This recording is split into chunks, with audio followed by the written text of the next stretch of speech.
Bonjour Madame le maire. Bonjour. Donc aujourd'hui, vous allez nous parler des projets sur la ville suite au budget qui a été voté au conseil municipal du 13 avril. Oui, hier soir. Voilà. Je vous laisse nous expliquer. Oui, le budget pour une commune, c'est un acte extrêmement important parce qu'au-delà des chiffres, il fixe les objectifs de l'année. Depuis le début du mandat l'année dernière, on a fait 100 nouvelles propositions aux Mitriennes et aux Mitriens qui nous ont renouvelé largement leur confiance et donc nous astreignons à chaque budget, malgré les contraintes qui sont lourdes sur les budgets des communes, à bien donner satisfaction à ces projets, à ces engagements que nous avons pris, parce que c'est pour nous la boussole, en tout cas, d'arriver à la fin de ce mandat en ayant réalisé ces 100 propositions. Alors, ces 100 propositions, elles sont diverses. La première, c'est par exemple le maintien des taux de fiscalité. C'est un engagement très fort pour nous. C'est la 15e année consécutive que les taux ne bougeront pas. C'est encore un engagement tenu. Mais c'est aussi des grands projets. Je l'ai annoncé hier soir, comme je l'avais dit aussi dans le rapport d'orientation budgétaire. La ville prévoit d'investir 10 millions d'euros. C'est une somme assez importante pour de nouveaux équipements, pour la rénovation de notre bâti, pour la rénovation thermique, pour l'amélioration du cadre de vie. On est extrêmement fiers de pouvoir poser comme ça sur la table un budget de 10 millions d'euros qui va répondre à des réels besoins. Alors je ne vais pas vous faire une liste très exhaustive, mais parmi ces engagements, il y a le début de la construction de l'école Elsa Triolet, qui est à côté de la rue de Verdun, à côté de la médiathèque, dont les travaux commencent. Il y a aussi l'engagement qu'on a pour le sport, avec la fin du chantier sur l'espace Jean Guimier, qui accueillera une nouvelle salle de gymnastique, et là aussi les travaux sont en cours. Nous lançons bien un nouvel équipement sportif footballistique à côté du gymnase Ostermeyer. Nous allons construire 2 terrains de foot, parce que la pratique footballistique monte, et singulièrement celle des femmes et des filles. Et donc c'est vraiment pour nous un besoin prégnant de pouvoir offrir de nouveaux complexes de jeux. Et puis il y a aussi, je parlais tout à l'heure de cadre de vie, c'est extrêmement important. Et le premier des cadres de vie, c'est le trottoir, la voirie, la piste cyclable.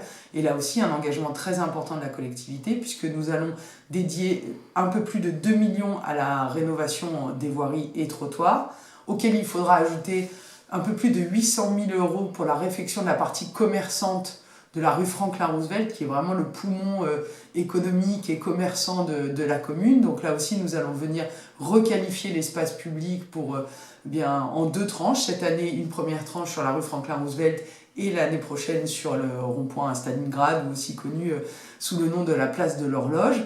Voilà. Et puis tout un pan aussi de nos projets qui sont tournés vers la rénovation thermique et énergétique, donc un grand lancement d'une politique autour des changements des éclairages publics pour qu'ils soient plus respectueux de l'environnement et moins énergivores, et aussi autour de la rénovation thermique des bâtiments. Donc pour l'un 500 000 euros, pour l'autre 300 000 euros. Voilà des choses qui nous tiennent à cœur. Et bien sûr, nous n'oublierons pas de continuer, comme c'est le cas depuis quelques années, l'ADAPT. C'est donc un plan d'accessibilité de nos bâtiments communaux. Chaque année, nous donnons un budget pour cette adaptation de nos locaux. Ce sera chose faite aussi cette année. Et puis, parce que la période est un peu différente, il nous est paru important de doter numériquement nos classes et nos écoles. On l'a vu, il y a eu la période d'école à la maison où on a eu des professeurs et des enfants qui ont eu à faire du distanciel. La question du numérique maintenant dans les écoles élémentaires doit se poser dans toutes les classes.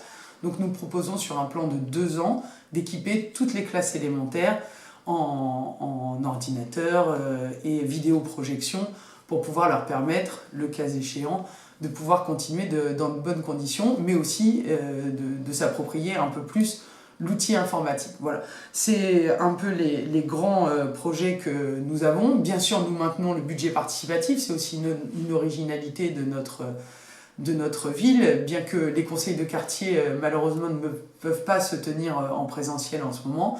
Nous dédions 250 000 euros au budget participatif, donc pour répondre aux besoins, aux questionnements des riverains, et c'est notamment le cas quand il faut aménager ou des aires de jeu, ou aménager de la voirie, ou sécuriser une voirie. Là aussi, ça permet de répondre à ces demandes-là. Voilà. Il y a bien d'autres sujets, et puis il y a aussi un engagement pour nous qui est majeur, et singulièrement cette année a été très importante pour montrer l'utilité et l'importance des services publics.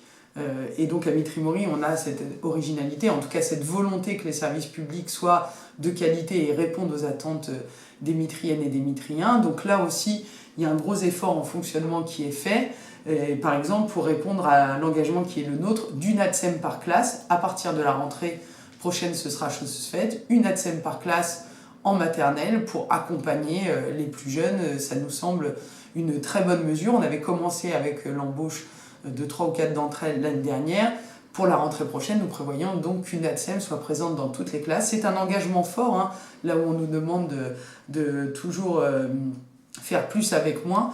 C'est vraiment un engagement fort. Et puis, il y a un autre sujet, je l'ai évoqué en fin d'année dernière, sur les questions de prévention et de sécurité. Nous avons largement augmenté la convention qui nous lie à la communauté d'agglomération Roissy-Pays de France pour augmenter les effectifs de police intercommunale sur le territoire. Donc, c'est plus de 100 000 € supplémentaires qui sont prévus par la commune chaque année pour augmenter la présence de la police intercommunale qui répond à de vrais besoins et de vraies attentes. Et puis aussi, c'est l'embauche de 2 médiateurs de rue, 2 éducateurs de rue dans nos quartiers pour venir discuter avec nos jeunes et nos moins jeunes d'ailleurs, mais venir prévenir de la tranquillité publique et puis pouvoir discuter avec celles et ceux qui en ont besoin. Donc ce sera chose effective à partir du mois prochain. Et puis enfin, parce qu'il y a un outil qui a montré aussi toute son utilité depuis un peu plus d'1 an et demi, c'est le CMS, le Centre municipal de santé, qui accueille maintenant 2 médecins généralistes, une pédiatre et une sage-femme. Là aussi, on continue la montée en puissance de cet équipement municipal avec, nous l'espérons, l'embauche d'un 3e médecin généraliste et puis l'équipement avec un échographe. D'ailleurs, depuis hier aussi, nous pratiquons l'IVJ médicamenteuse. C'est là aussi une demande des populations pour un service de proximité et de qualité. Donc voilà, sur ce volet santé, nous poursuivons les efforts qui sont faits pour développer le CMS et aussi l'accueil de libéraux, parce que dans quelques semaines, un nouveau médecin viendra s'installer dans les locaux rue Franklin-Roosevelt que la ville a acquis, et il va donc pouvoir s'y installer. Voilà, donc c'est tout un volant avec de multiples facettes qui permettront voilà, d'améliorer en tout cas la qualité de vie des Mitriennes et Mitriens. Et puis un sujet que je ne veux pas mettre de côté parce qu'il est prégnant dans cette période, c'est la question de la jeunesse, elle aussi, parce qu'elle fait partie de celles et ceux qui souffrent beaucoup de la période que nous traversons malheureusement, parce que souvent, ce sont ceux qui ont subi le plus d'écoles en distanciel ou qui ont le plus de mal à trouver des stages ou des apprentissages. Donc, pas plus tard qu'hier soir, nous avons voté 29 jobs d'été pour cet été au Parc des Douves, pour donner aussi un coup de pouce dans cette période estivale où les jeunes cherchent souvent un emploi. Nous allons aménager un nouveau point accueil jeunesse à la Reyneuse sur la place Nelson Mandela pour offrir aussi des activités aux plus jeunes, et nous continuer toute cette politique d'aide sur la bourse permis, la bourse au départ vacances, la bourse aux projets jeunes, qui sont autant de propositions que la ville met en œuvre pour les accompagner. Et puis quand on parle de jeunes, on parle aussi des anciens. Je crois que je clôturerai peut-être ce propos introductif avec la suite de la gestion de cette crise sanitaire où l'État nous laisse bien seuls. La ville s'est engagée depuis début janvier maintenant à accompagner nos anciens à la vaccination, à essayer de tisser des liens avec les hôpitaux et les centres de vaccination pour pouvoir accompagner même individuellement celles et ceux qui en avaient besoin. Je crois que c'est une vraie réussite puisqu'on a réussi à accompagner une grande majorité d'entre eux et à faciliter cet accès au vaccin qui, je le crois, sera en tout cas notre passeport pour la sortie de cette crise, pour reprendre un semblant de vie normale.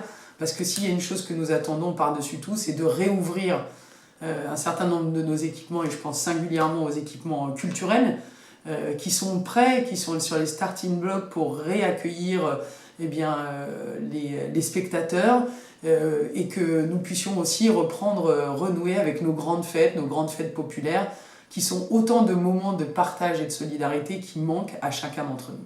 Voilà en gros les grandes orientations, les grands objectifs et les grandes ambitions pour l'année 2021. Merci. Vous parliez de l'école Elsa Triolet qui est en train de se construire. Normalement, elle devrait être livrée à quelle période ? Alors, il y a deux bonnes années de travaux, sinon trois. Nous espérons pouvoir la livrer entre la rentrée, si je ne dis pas de bêtises, vers la rentrée 2023 ou un peu plus tard en cours d'année. Voilà, on subit nous aussi là sur ces questions-là les suites de la crise. C'est vrai qu'on a pris aussi un peu de retard parce que les appels d'offres ne marchaient pas comme ils auraient dû marcher. Et puis on subit aussi avec les entreprises que l'on veut choisir une vraie question, et vous faites bien d'en parler, sur la pénurie de matières premières qui convoque soit à des retards dans la construction, soit à des montées de prix assez importantes, parce qu'on sait aujourd'hui qu'il y a une pénurie, par exemple, de bois, d'acier, qui sont des matériaux extrêmement essentiels, en tout cas à la construction. Donc voilà, je ne planifie pas une date réelle, parce qu'il faut qu'elle puisse être en cohérence avec la réalité du travail des entreprises. Il faut savoir que les entreprises elles-mêmes sont soumises à des restrictions sanitaires, tout le monde ne peut pas travailler en même temps au même moment, donc forcément dans les calendriers des chantiers, ça convoque quelques retards. Mais là où nous avons une chance, et en tout cas où nous avons anticipé cela, c'est qu'on a construit une école provisoire qui est d'une extrêmement grande qualité, et donc les enfants sont accueillis dans les meilleures conditions aujourd'hui, et donc on peut voir venir ces retards sans trop de problèmes. Et c'est une école qui va accueillir combien de classes? Alors c'est 8 classes, l'école Elsa Triolet, avec les espaces pour le centre de loisirs et les accueils périscolaires, et aussi la restauration pour l'école Elsa Triolet, mais également pour l'école Joliot-Curie, où on va pouvoir construire un self, puisque l'école du Joliot-Curie est à 2 pas, et ça va nous permettre là aussi, j'allais dire, de faire une pierre deux coups, et de rénover un espace d'accueil de restauration pour les enfants de l'école Joliot-Curie. D'accord. Et au sujet des commerçants, qu'est-ce qui va être fait, ce que vous disiez tout à l'heure pour les commerçants de Mitry? Alors, sur les commerçants, et c'est vrai que ça fait partie aussi des professions qui ont souffert et ont pâti de ce moment, je crois que depuis le début, on essaye de s'organiser, de trouver aussi avec eux des moyens de les aider. Ça a été vrai par la mise en œuvre d'accompagnement sur l'outil Internet, pour faciliter à ce qu'il puisse être visible sur les réseaux sociaux ou sur les sites Internet.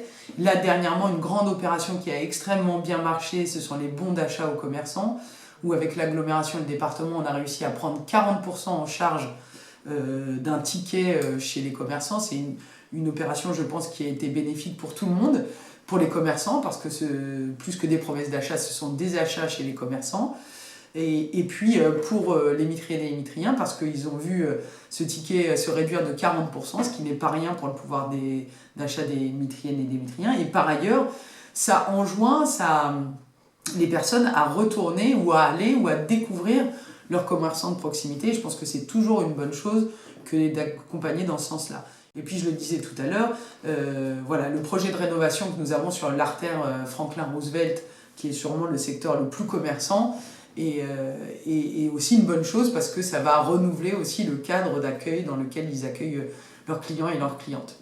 Voilà, après, il y a plusieurs projets d'arrivée de nouveaux commerces et restaurants, et je m'en félicite malgré la période, que ce soit au bourg, une supérette dans le quartier des Acacias, il y a eu l'arrivée du Lidl au mois de janvier. On est quand même dans un secteur à forte potentialité et à fort dynamisme, et voilà, moi je me satisfais que des porteurs de projets, même dans cette période, puissent avoir le souci d'ouvrir un commerce dans notre secteur, et voilà, notre rôle, c'est de les accompagner du mieux possible. Oui. Et au sujet du CMS, la sage-femme, il me semble que tout le monde peut s'y rendre, enfin toutes les femmes, c'est pas seulement les femmes enceintes. Tout à fait. Oui, c'est souvent un a priori qu'on a en sage-femme, on pense grossesse, pas du tout, et les sages-femmes font le suivi gynéco des femmes, qu'elles soient enceintes ou pas enceintes. C'est vraiment une très bonne chose d'ailleurs, et on le voit au fur et à mesure du temps où cette sage-femme est avec nous. Elle a commencé par un mi-temps ici, et puis maintenant elle est à plein temps, et son cabinet de rendez-vous est plein, justement parce qu'il y a de moins en moins de gynécologues de ville, et que le suivi gynéco est très important, et que donc voilà, que ce soit la sage-femme qui puisse le faire est pour nous voilà, un service offert aux mitriennes qui est très important. Et je le disais, la ville va se doter d'un échographe, donc on va pouvoir faire le suivi de grossesse dans sa totalité. Et puis le travail qu'on a fait de formation et de notre médecin coordinateur et de la sage-femme sur l'IVG médicamenteux est là aussi, je crois, une avancée majeure pour notre projet de santé. Et pour finir, un petit peu de convivialité avec les anciens qui... j'ai vu que tout le monde avait droit à un colis, mais ça se passe comment? C'est en fin d'année Oui, alors là aussi, c'est la réponse à un engagement qu'on avait. On avait jusqu'à présent un colis sous condition de ressources. Et l'engagement qui a été le nôtre, c'est de le donner sans condition de ressources à tout le monde. Et oui, ce sera le colis de fin d'année, aux périodes des fêtes de fin d'année, qui sera remis à tous les anciens à partir du moment où ils ont 65 ans et qu'ils vivent sur la commune de Mitry-Mory. Et donc ça, c'est un engagement fort qu'on avait, et voilà, il est mis en place le plus rapidement possible. Mais comme vous le disiez, vous parliez de convivialité, ce avec quoi on veut renouer nous aussi, c'est le printemps des seniors, c'est le banquet de l'amitié, c'est toutes les activités qu'on pouvait faire comme l'été dansant ou les grands jeux. Mais par contre, je veux faire un sacré clin d'œil et un coup de chapeau à notre service senior et au club H d'Or qui ont continué de trouver les moyens d'être au plus près des mitriennes et des mitriens, soit sur le volet accompagnement pour aller faire les courses, les aides à domicile qui font un travail formidable auprès des plus précaires d'entre nous, et puis tout l'aspect aussi convivialité dont vous parliez.